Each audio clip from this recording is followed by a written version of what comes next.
Assalamualaikum, halo semua. Perkenalkan, nama aku Tiara dari AMSA Universitas Muhammadiyah Malang. Jadi kali ini Tiara berkesempatan untuk bertemu dengan Dr. Medi Setiawan, spesialis penyakit dalam FINASIP, yang sudah bersedia untuk membagikan ilmu tentang penyakit lupus kepada kita semua. Assalamualaikum dokter. Waalaikumsalam. Selamat pagi dokter. Bagaimana kabarnya dokter? Alhamdulillah sehat. Oke, baik dokter. Jadi kali ini saya dan teman-teman ingin meminta pengetahuan mengenai penyakit lupus. Jadi sebenarnya penyakit lupus itu seperti apa ya dokter? Lupus ya.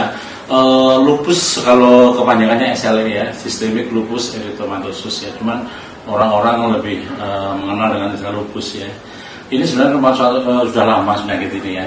Karena sekarang ada kemajuan teknologi, alat deteksi diagnostik yang canggih sehingga mudah dikenali, lebih mudah. Sehingga penyakit ini kurang lebih berapa puluh tahun terakhir ini ya, sekitar 20 tahun terakhir ini lebih berkembang dia, lebih banyak diketahui. Jadi dari beberapa penyakit rheumatologi yang terkemuka justru lupus ini ya. Sudah lupus ini merupakan suatu penyakit multisistemik. Jadi mengenai hampir semua organ tubuh yang sampai sekarang kita belum tahu penyebabnya apa, kita nggak tahu, belum tahu ya. Dan onset penyakit ini gejalanya bisa akut, bisa akut fulminan, bisa kronik exacerbasi bisa ya. Dan biasanya ini ditandai dengan adanya ditemukan autoantibody dari orang tersebut ya. Sehingga kita bisa mengatakan ini lupus ini merupakan suatu penyakit autoimun sebenarnya. Autoimun yang non organ spesifik gitu Tiara ya. Karena kalau spesifik seperti misalnya diabetes tipe 1, jadi kan mengenai hanya pankreas saja ya. Ada tiroid, hipertiroid yang mengenai hanya tiroid. Tapi kalau ini hampir semua organ tubuh kena. Jadi khasnya dia akan ditemukan banyak autoantibody. Jadi dia tidak bisa mengenali miliknya sendiri. Jadi beberapa bagian dari tubuhnya tuh ada autoantibody-nya ada di sana. Jadi untuk penyebabnya sendiri masih belum tahu sampai sekarang belum. Iya. Cuman ada beberapa faktor yang berkontribusi. Misalnya kayak bakat genetik ya. Jadi biasanya kita menemukan angka kejadian tinggi pada seseorang yang kembar identik atau dari orang tuanya ada. Jadi ada kecenderungan genetik dan pada ras tertentu. Jadi misalnya yang banyak sekarang kita jumpai pada orang-orang Cina. Terus kemudian ras negro itu juga banyak ya, dan juga banyak faktor yang berkontribusi, hormonal juga ada gitu. Jadi bukan menular, bukan ya, jadi lebih karena dia bisa menurun, lebih punya kecenderungan ada keturunan, lebih peka menurun dia. Baik, mungkin dokter bisa saya minta penjelasan mengenai dengan gejala-gejalanya lupus bu dokter. Gejalanya. Jadi seringkali lupus ini nggak terdeteksi Tiara, karena apa? Gejalanya yang samar dan melibatkan banyak organ. Jadi orang seringkali nggak merasa bahwa dia kena lupus. Contoh yang paling sering sariawan. Iya sariawan. Jadi orang seringkali kena sariawan, oh nggak apa-apa kurang vitamin C kan gitu ya, mitos seringkali gitu. Oh nggak apa-apa sariawan karena panas dalam. Nah, ternyata itu bagian dari lupus. Nah gitu ya. Jadi lupus ini gejala yang menonjol, dia gejala dari mukokutaneus ya, dari kulit dan mukosa, dan juga dari persendian yang menonjol ya. Jadi mulai dari persendian seringkali ada atralgia, dari persendian ada, terus kemudian yang di kulit seringkali ada res ya. Yang khas ada malares ya, yang kayak kupu-kupu itu ya di wajah. Discoid res juga ada, terus kemudian di kulit sampai orang alopecia juga ada, terus kemudian sariawan itu sendiri ya. Di persendian dia ada artritis ya, radang sendi, terus kemudian organ tubuh yang lain, di jantung juga bisa, di pencernaan juga bisa, terus kemudian poliserus juga sering kita temukan, jadi dia ada cairan di paru-paru, dia sesak, nanti ada cairan di paru-paru, terus kemudian juga ada yang harus hati-hati, gangguan di psikiatrik ya, di sentral. Jadi seringkali dia seperti kayak orang psikosa, jadi gangguan jiwa. Jadi harus hati-hati ya, kalau ada orang gangguan jiwa, usia muda, ada kelainan tubuh yang lain, jangan dilupakan SLE. Atau kejang-kejang juga. Ya, bisa kejang. Jadi makanya gejalanya tuh nggak khas gejalanya. Nah, makanya kita sering ada kasus juga, dia tiba-tiba kayak orang ini ya, psikosa ya, orang psikosa gangguan jiwa gitu. Ada gejala sistemik yang lain, ternyata terdeteksi lupus dia. Terus kemudian laboratorium juga seperti itu. Kalau kita di lab menemukan protein uri yang terus menerus, terus anemi juga, trombositopeni juga, leukopeni juga, harus hati-hati. Kita harus mengingat ya. Pokoknya kalau ada wanita usia muda, kemudian ada gejala-gejala yang sistemik yang melibatkan berbagai macam organ, nggak ada salahnya konsul ke penyakit dalam untuk klarifikasi. Jadi lebih baik segera cek ke dokter. Benar, iya, daripada kita nggak apa-apa ini sariawan dikira panas dalam, diobatin sih nggak sebetulnya kalau lupus ternyata. Jadi untuk teman-teman mungkin bisa lebih aware sekarang, bisa jika mengalami gejala tersebut segera menghubungi. Benar. Ya, kadang sering kali sariawan untuk anak-anak muda itu sering kali harus benar hati-hati ya. Atau nyeri-nyeri persendian juga seperti itu. Jadi gejalanya tiap orang itu berbeda. Nggak sama. Jadi mungkin karena itu jadi lebih sulit untuk ditentukan untuk orang tersebut mengetahui kalau dia lupus gitu. Iya benar. Karena gejalanya samar tadi, meliputi berbagai macam organ. Jadi kadang-kadang mengabaikan. Setelah parah baru dia tahu, oh ternyata kena lupus gitu ya.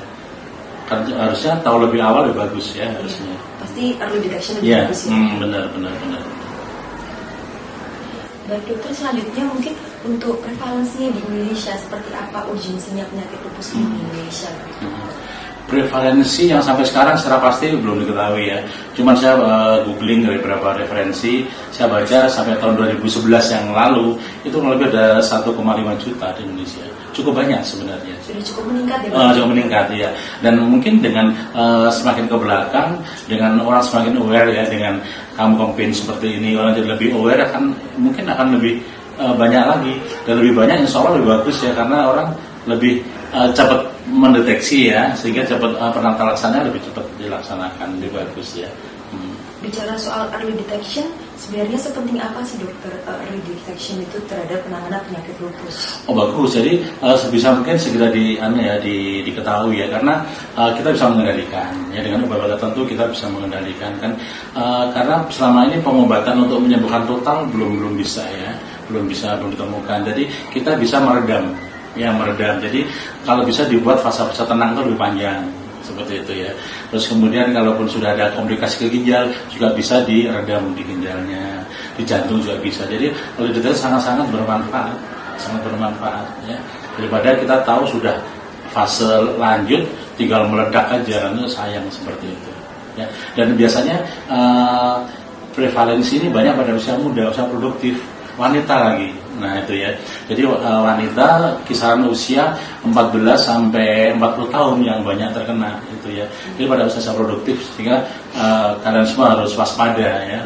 Wanita yang saya katakan tadi ada gejala yang multisistem ya, yang kita nggak tahu, jangan diputuskan sendiri, lebih bagus kita konsultasi. Kita tadi bicara soal terapi, obat-obatan seperti apa yang kiranya bisa diberikan oleh dokter kepada penderita lupus untuk meredam gejala atau gimana? Jadi yang pertama, kalau ada keluhan tadi, yang pertama kali harus dikonfirm dulu diagnosisnya, benar nggak ini lupus gitu ya. Tentunya harus ke dokter spesialis ya. Spesialis, kemudian kita akan melakukan seperangkat pemeriksaan ya, laboratorium untuk mengetahui ini benar lupus atau tidak. Nah, kalau sudah positif ya ada beberapa obat yang dipakai ya, imunosupresan bisa dipakai, analgetik juga bisa dipakai, anti malaria pun juga bisa dipakai ya. Dan sekarang sudah berkembang banyak obat-obat yang baru ya. Nah, itu kan dalam rangka untuk meredam tadi ya, gejalanya ya, dan tidak terlalu terasa sakit. Betul ya, dan nggak berkembang ya, seperti itu. Baik dokter, saya dapat pertanyaan dari masyarakat yang melalui Instagram Story. Ada yang menanyakan begini dokter, jadi beliau atau dari yang bertanya itu pernah melihat seorang anak yang didiagnosis lupus, tetapi 2 hari berikutnya sudah meninggal dokter. Ingin tahu masyarakat itu seberapa mematikannya lupus gitu. Gitu ya. Jadi seperti katakan tadi ya, memang lupus ini penyakit rematik ya, salah satu bagian penyakit rematik yang memang cukup mengkhawatirkan. Dan walaupun kejadiannya sebenarnya bisa mengenai semua usia, bisa semua usia. Yang saya katakan antara 14-40 yang paling banyak, prevalensi paling banyak. Tapi nggak, untuk kemungkinan masih anak-anak juga bisa ya, anak-anak pun bisa. Mungkin itu tadi ya, dia baru terdeteksi 2 hari terus meninggal, bisa jadi sudah lama lupusnya.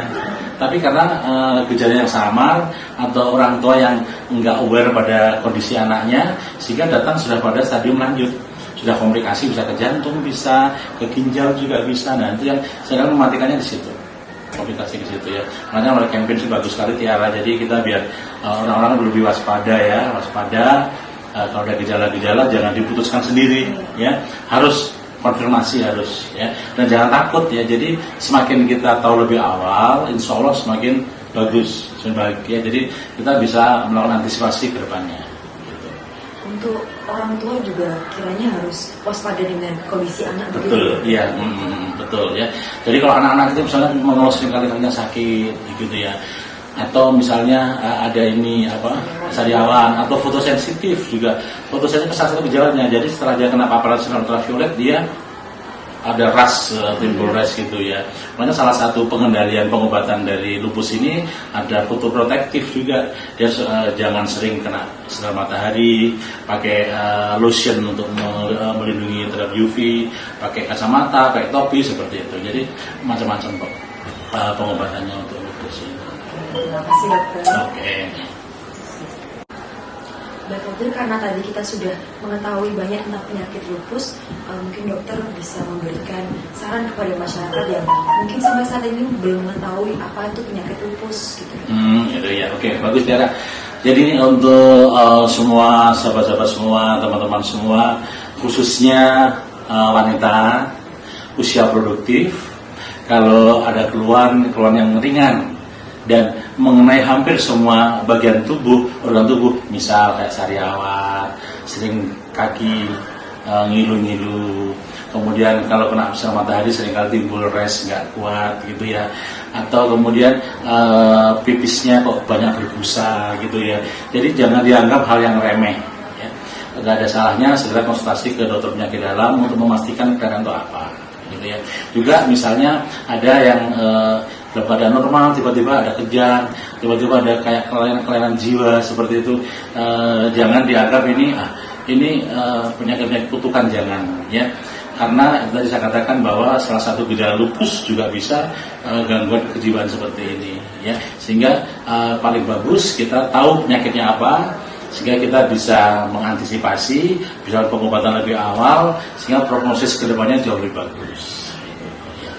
Terima kasih Dokter Medi atas waktunya yang diberikan dan ilmu yang sudah kita dapat, tentunya akan sangat bermanfaat bagi masyarakat. Iya. Terima kasih dokter.